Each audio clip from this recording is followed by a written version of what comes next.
Sa pagsisimula at pag inilagay yung bintana at may sabit, grind po namin yan ng grinding cup wheel. Normal lang po yun na mangyayari. Pero ito okay naman siya, saktong-sakto yung eskwala ng bintana at saka yung pagkakanto ng yung pagkapalitada nila. Kaya hindi na kami gumamit ng grinder. Unang-una inaayos namin yan at hindi na namin siya ginagamitan ng bar level o level. Ang guide namin ay yung kanto ng palitada.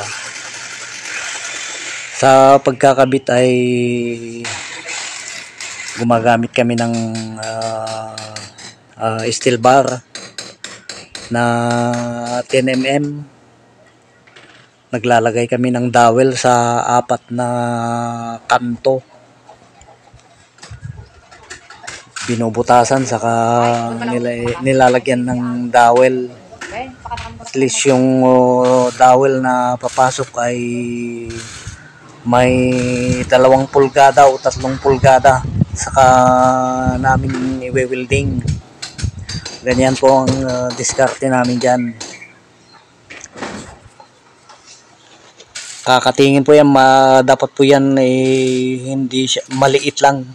Yun dun sa dulo lang yung may welding dyan. Para kapag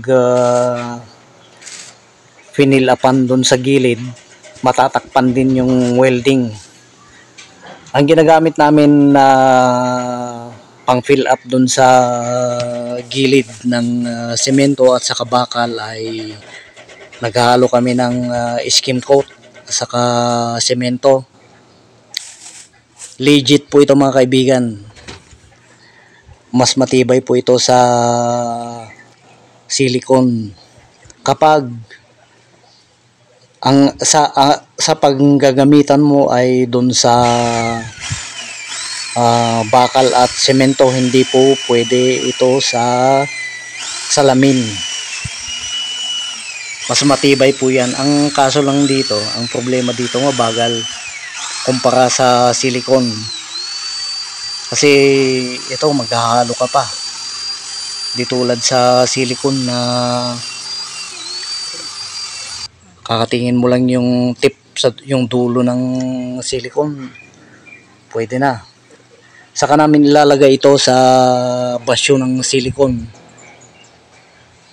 Natatanggal po yung sa puwitan yan, yung pinakapuwitan yan natatanggal po. Doon namin pinapasok yung pinaghalong semento at saka skim coat.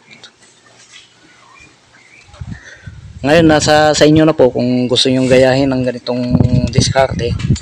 Kapag ito 2 bintana lang o 3 bintana yung kakabit nyo, pwede ito. Pwede po ito. Pero ito masasabi kong parang hindi yata pwede ito kapag may pintura na. Naka-finish na pintura yung wall, yung pagkakabitan. Kasi kung minsan kasi may nahuhulog na napapatakan yung pintura, trabaho lang yun, natatanggalin mo pa. At saka magkakalamat na yun kapag tinanggal mo. Ang paghahalo ng skim coat at saka semento ay hindi siya malabnaw. Kailangan yung medyo malapot-lapot siya. Yung malapot. Para magandang lumabas. Saka pinapahid po namin yan sa kamay. Pwede rin po gagawa ng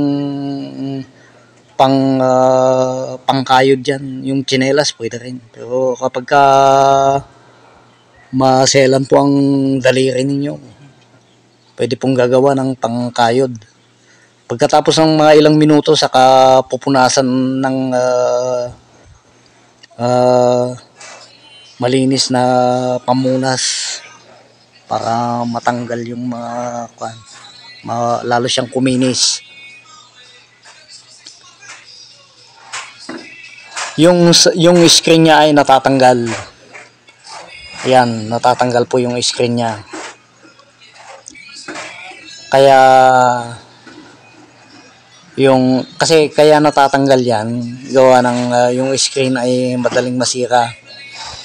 Pagka ginuhitan mo lang yun ng ballpen o madaling mapunit.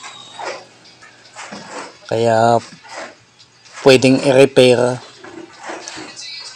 Yung grills niya pwedeng matanggal. Yung grills po niya ay text screw lamang ang ginamit namin dyan. Pwede pong matanggal dyan.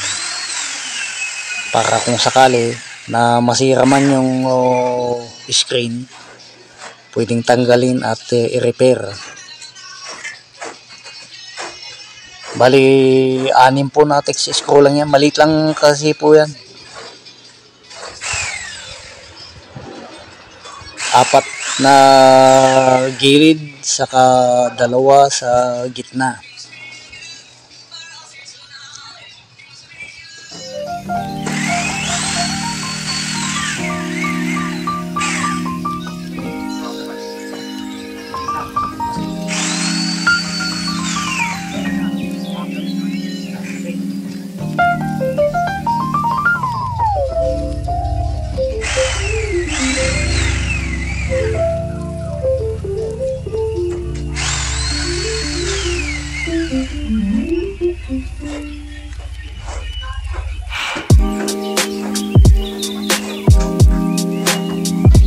Pagkatapos may kabit yung grills ay pipinturahan ulit.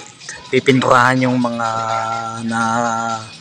nakaskas na pintura kasi hindi maiwasan yan na may makaskas. Maraming salamat po sa panonood at sana ay may natutunan kayo sa mga konting share lang po natin ito sa pagkabit ng steel sliding window.